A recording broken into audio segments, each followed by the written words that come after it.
ሰላም ሰላም እንዴት ናችሁ? አንደኛ ጃኒናት ማን የምትባል እቺ አሽቃባጭ መቆም አይልላት ሴት አንድ ነገር መናገር ፈልጋለሁ። ሲጀመር የኦሮምኛን ዘፈን ዝፈኑት ብለን እኛ አለመናችሁም። ምክንያቱም የኦሮሞ ልጆች በቂ ስለሆኑ ለዘፈናችን ማለት ነው። ሁለተኛ ላይ ቁረጣው ፍለጣው ግደለው የምትለው ዘፈን ስታወጣ በአማርኛ ስታወጣ የኦሮሞ ልጅ አስተርጉሞ አይሰማም። ምክንያቱም ጭንቅላቱ በጣም ሰፊ ስለሆነ ይሰማዋል። በሁለቱም ትርጓሜ በኦሮምኛም በአማርኛም ፈቶ ሊሰማ ይችላል። የቋንቋ ችግር የለብንም እኛ፣ የብሔር ችግር የለብንም እኛ። ሶስተኛ ላይ መናገር የምፈልገው የኦሮምኛ ዘፈን ስለቀቅ አስተርጉማችሁ ቂጣችሁ ውስጥ በርበሬ እንደተጨመረ ነገር እንደሚያቃጥላችሁ እንደሚያፈላችሁ ነገር አለ። እጆሌ ኦሮሞ ማለት ሲንጀቹ በርባዴ ስርቢ ቦሌ ያቦሌ ጃራ ወልፍጭሲሳ ጅራ ጃራ ወልኛቺሳ ጅራ ወሪ ነጃለተኒ ቦሌ ያቦሌ አካሃራት እረት ኢቺሳ አካሃራት ቪዲዮ ሳላሉ ጀልቀባ አናቱ ሲንጀ ወሊን ፈታ ዘናጅን ቦሌ ያቦሌ ኡጋጋ አማራቱ ኩኖ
ቻል እንግዲህ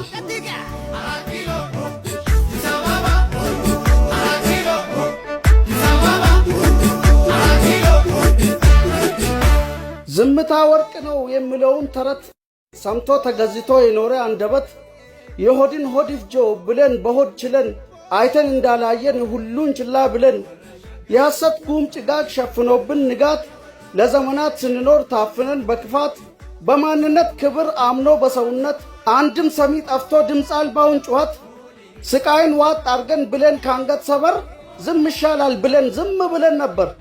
ኋላ ግን ስገባን ዝምታ ወርቅ ነው ያ የጅል ተረት አምነን መቀበሉ ነበርኛ ስተት። በእኛ ዝም ማለት ውሸት ገኖ ስነክስ የዝምታ ዋጋ ከነሐስም ስረክስ ድምፃችን ከፍ አድርገን ጠርተን ወረሸገር በዳንክራ ድምቀት ስንቀውጣት ሀገር ውሸት ያጎደፈው የማንነት ልኬ ወጥቶ ቢያስቀና ውበትና መልከ ሰክኖ እንደማዕበል የታመቀ አቅም ችለን አትገድበው ተጠር ከምትለቅም ከውስጥ አውጣና ይሄን ክፉ አመል መሲንቆ አንስተ ግጥሙን ተቀበል